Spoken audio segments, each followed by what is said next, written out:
Hello, fourth grade families. For those of you who don't know me, my name is Mr. Rodrigo. I am the fourth grade math teacher, and I am also a crew leader for fourth grade. I began to start making these videos because I think it's really important that we get on the same page about how to best support our students with the homework. And because in the last couple of weeks, last couple of days, I've been getting some feedback from some families telling me that even though they don't have a lot of issues with the content of the math, they do have some problems with the way that Eureka Math teaches some of these concepts to our students.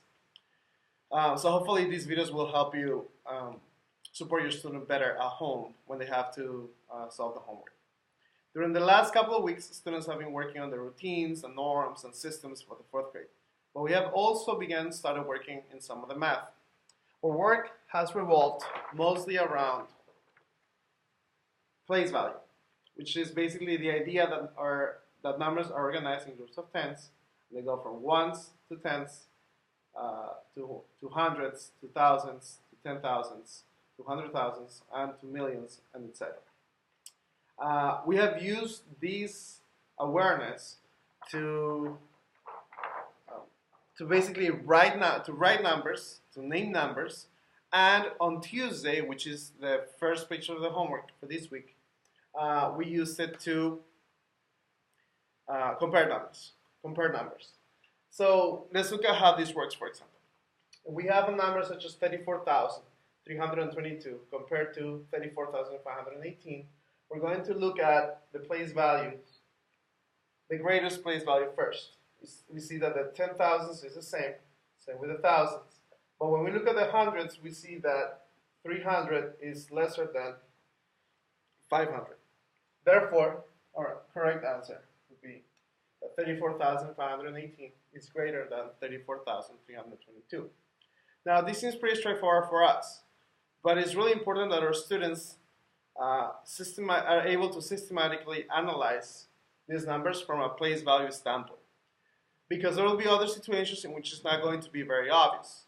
This is another situation like that one, in which one of the numbers, like this one, in which one of the numbers is given in unit form.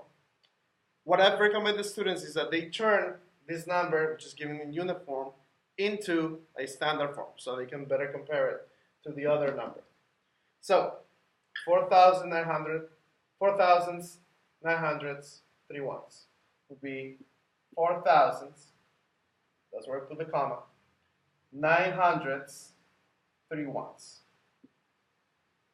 And then we can apply the same formula or the same strategy that we used with the previous case. So, comparing the thousands, we see that 5,000s is more than 4,000. Therefore, correct answer would be like this. Okay, so that's basically the gist of the Tuesday homework.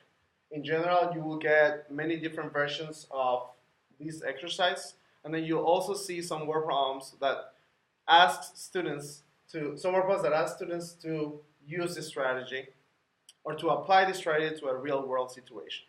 And that is the Tuesday homework. Now, if we look at what we're doing on Thursday and Friday, is that we're going to apply these same place value strategies to the rounding to the nearest 1,000, 10,000, and 100,000. The strategy for the three place values is pretty much the same, but there's a couple things that change from place value to place value.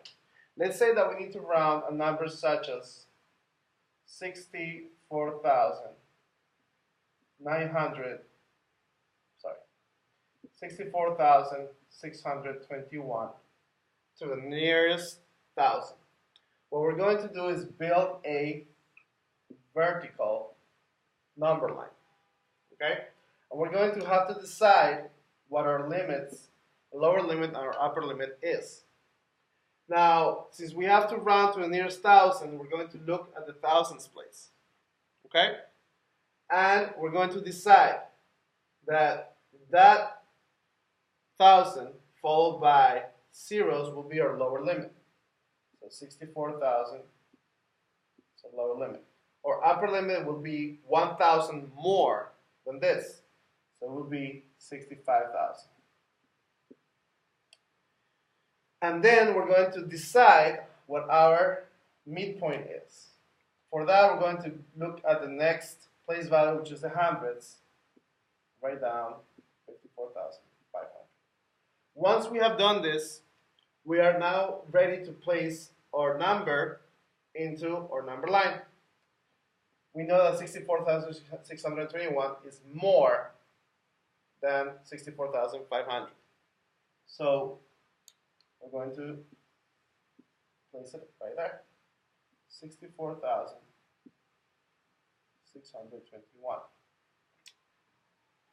Taking this into account, we can conclude that 64,621 is closer to 65,000. Therefore, 64,621 is approximately equal to 65,000. This is when number is rounded to the nearest thousand. If we wanted to round this number to the nearest 10,000 or to the nearest 100,000, what would change would be the upper and the lower limit, as well as the midpoint.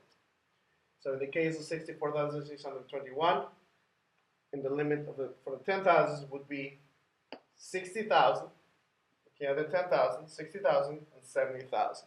And you will work it from there. Please let me know if you have any other questions about this week's homework. Feel free to email me, text me, or call me. And I will see you next week. Have a good week.